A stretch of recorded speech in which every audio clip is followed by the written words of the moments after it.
Oh, yes, thank you. Awesome. It's December 7th, 2 days before my birthday. Behind our house, we have a hunting lease about a mile behind our house. We came out here because we've been getting a lot of pictures of big bucks right out here, and we saw one little doe, and about 15 minutes later this buck and a smaller buck came out, and we watched him chase the little buck around. It took a while, but he came out, and I finally got a broadside shot at him, and yeah, killed him.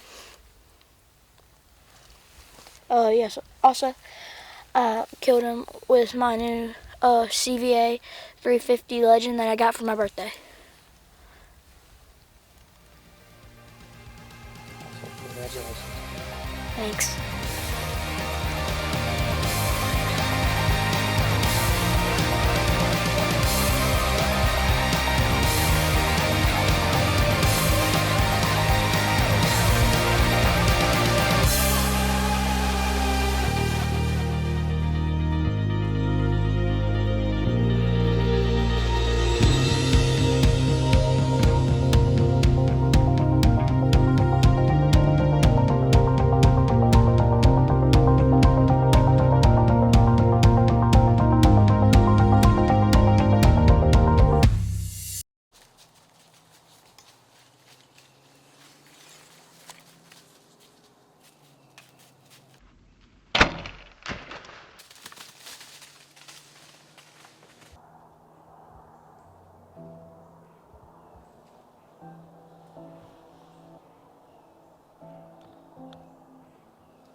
It's Christmas Eve, December 24th.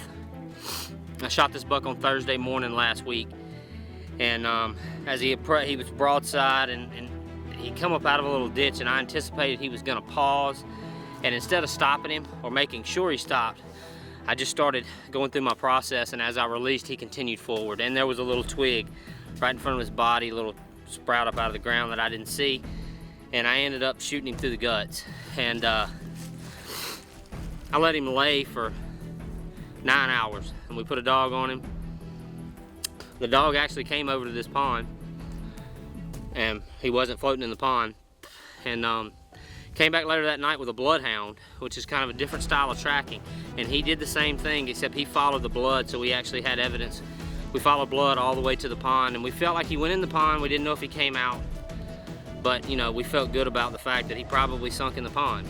And I've been coming back every day. I didn't come yesterday. I came Sunday, and I spent several hours searching around the pond. And this morning I came before on my way to work, and I flew the drone over the pond, and I saw him floating. So it took 4 days, and man, it's just really unfortunate. This is a beautiful buck. I started taking pictures of him in July. Actually, I've had pictures of him the last couple of years, and I've been hunting him all year. This was the only buck that I was gonna shoot off of my property in Louisiana, unless there was a bigger deer that I didn't know about that I somehow, you know, lucked up on. But this is the deer I was after. And I got in the stand Thursday morning, and I heard a deer chasing a doe before daylight, and then it kind of calmed down about 7 o'clock. I heard something walking in a thicket in front of me, and I bleated and grunted at it, and this guy comes stomping out of the thicket right to me.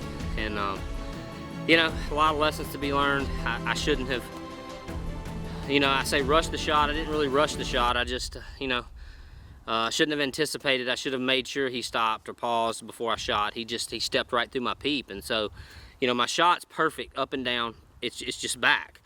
You know, I had it behind his shoulder, and as he moved forward during my release, you know, it doesn't take but a little bit, and you know, 10 inches is the difference in vitals and guts in this case. And unfortunately, the deer suffered. The meat's going to be ruined, but I will be able to honor the deer, put him on the wall, and have some closure to the story. So, all in all, you know, what a beautiful East Feliciana Parish whitetail. They don't get a whole lot bigger than this around here, And I've worked 4 years on this property, managing it and preparing it.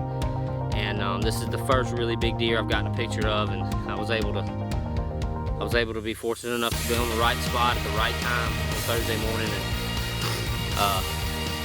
you know, the rest is history.